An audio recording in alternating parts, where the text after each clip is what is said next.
My name is Agatha Christie. Have I missed anything? Sorry, lost the memory.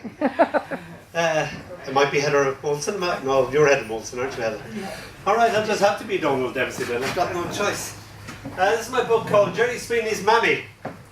And when I was a little fella, I didn't know anything about sexual knowledge or anything like that. I didn't know anything until I was a late teenager. We were very backward in Ireland. Jan is busy filling me in and all the details now. He's doing well. So that my knowledge of where babies came from and who was your mammy was an emotional definition. I thought that anybody who loved you to that great nth degree must be a mammy. So I had my own lovely mother, Edith Dempsey. I had Mrs. Sweeney down the road, and I had my Aunt Mary down in Cork. And by that definition, my dad was the best mammy I ever had as well. So my mother had to take me aside and say, "You know Mrs. Sweeney isn't your mammy." And I said, "What? You're kidding me." So this is a poem to explain that. Jerry Sweeney's mammy. Mrs. Sweeney was Jerry Sweeney's mammy. And even though I had my own, I had her on loan. It was like having a spare mammy. And even when she was mad with us, she just couldn't be mad with us. "Go on," she'd grin. "Go on. You'd wear the heart out of a stone." And if you fell and you were crying, heart and knee badly grazed, or badly bitten by a bee, she would hug you up with all of herself. "Ah, come here to me, you poor little crater." Wrap you up in so much love it would last for years, for years. Jerry Sweeney was my best friend ever. Way back in the way back then. Still is, nothing's changed. Except us young fellas have become old fellas, who still think they're young fellas. And every time I see him, I could almost cry. I can still see his mammy shining out of his eyes. Thank you.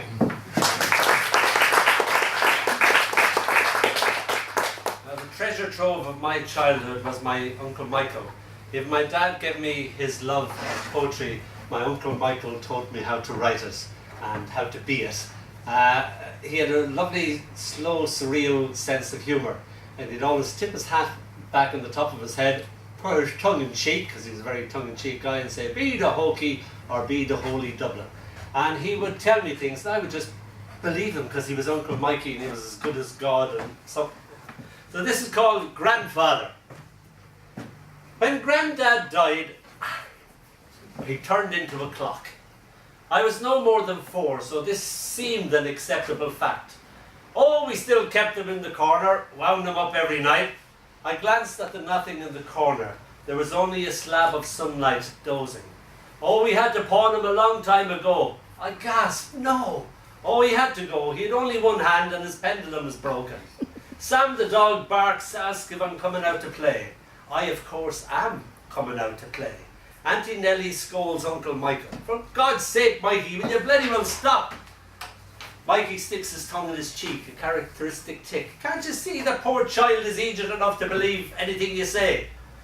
Whenever later I chanced to meet a clock that could be my granddad, I touched his face tenderly, stroked the mottled glass. "Ah, Grandad," I smiled, giving him a great big hug.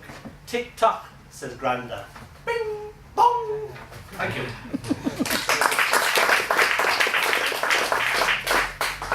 This is called The Age of Bloom. It's an old Cantonese song from 1930s Chinese movies. It was just about one night. The evening is busy growing the garden. The grass works tirelessly at its quotidian task. Only time seems asleep.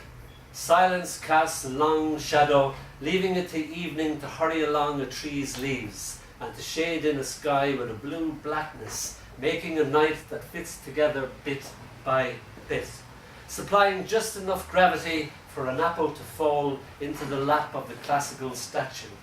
The flowers practice their colours like actresses waiting in the wings. The stars croak, every frog a ventriloquist.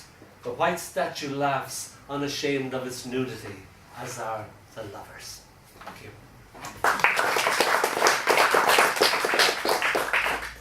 This is called In Bed with Stephen King. Backstage, Romeo tries it on. Juliet hits him hard. The slap shocks the extras. They pause mid-makeup. Juliet's received pronunciation slips back into her native Cockney. Romeo told to go forth and multiply. Anyway, Paris is more her type, and oh, his bum in those tights. Romeo's halitosis. She winces with each kiss. Taste of garlic, cheap cigarettes. An audience applauds, the curtain falls, glad to be just Jane again. She takes time to un-Shakespeare herself. Boy, that she could murder a kebab. Romeo once again Andy, her ex, and yes, yes, she wants sex, but not with him.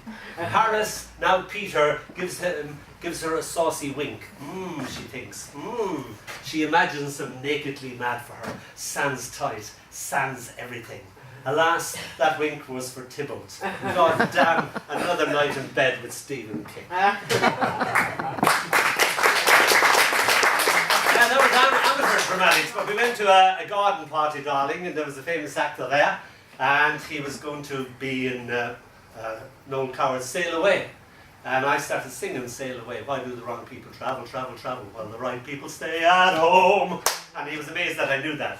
And he said that Stephen Sondheim was very annoyed with him because his wife, he had an affair with one of the lesser mortals on the stage.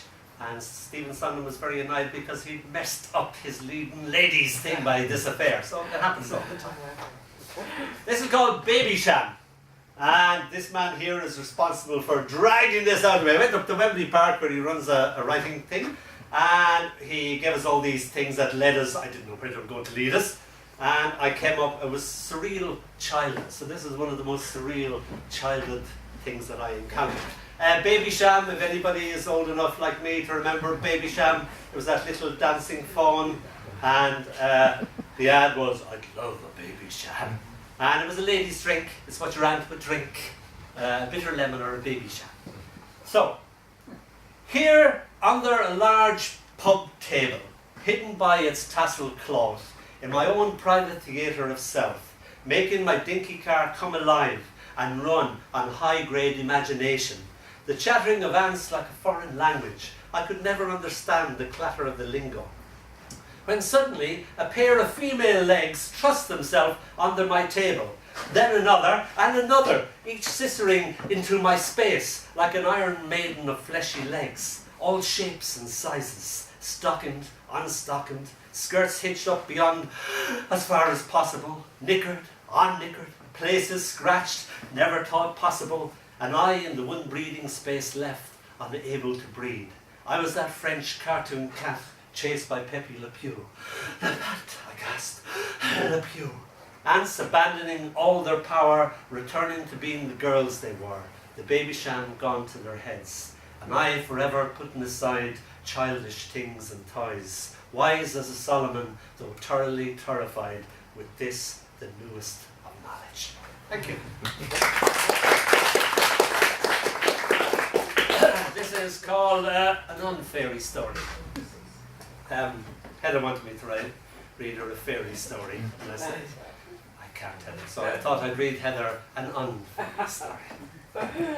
Whilst fretfully she sleeps, Frog Prince kisses the princess, turning her into a beautiful frog. Yes, and well, they lived happy ever after as water in the bottom of a deep, deep well. What kind of fairy story were you after? Ah, the grim humankind.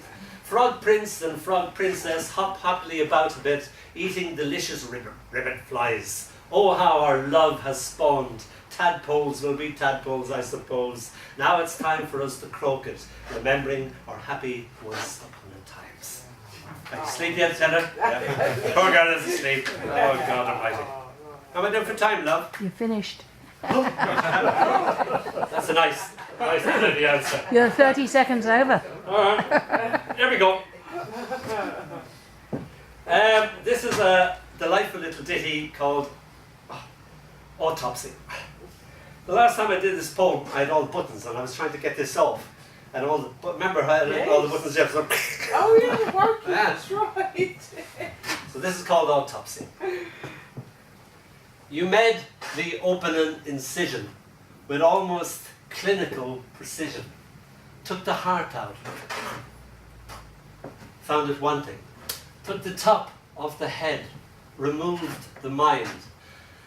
What exactly was it you expected to find?